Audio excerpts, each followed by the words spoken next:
Баршаңызға сәлем достар. Біз бүгін осындай тәтті тоқаштар жасайтын боламыз. Менің каналыма тіркеліп кетуді ұмытпаңыздар. Ыдысымызға жылы сүтімізді құйып аламыз. Оның үстіне құрғақ ашытқымызды салып, жақсылап араластырамыз. Тұз саламыз, қант саламын. Bir жұмыртқа салдым. Барлығын жақсылап араластырып аламыз.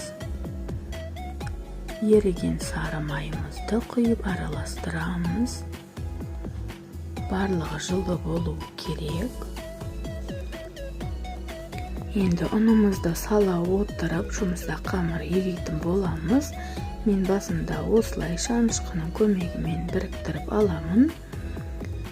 Біріккенше жақсылап араластырамыз осылай. Осындай қамыр қылып илеп алдым. Енді бетін жауып жылы жерге қойып қоямыз. Мен осылай жайып домалақ-домалақ қылып кесіп алдым. Енді пончиктарымызды осылай пісіріп аламыз. Піскен түрі осындай әдемі болып шықты, пышный болып. Енді безендіреміз. Мен осылай безендірдім. Өте дәмді, ерекше болып шықты. Сіздерге де жасап көруге кеңес беремін.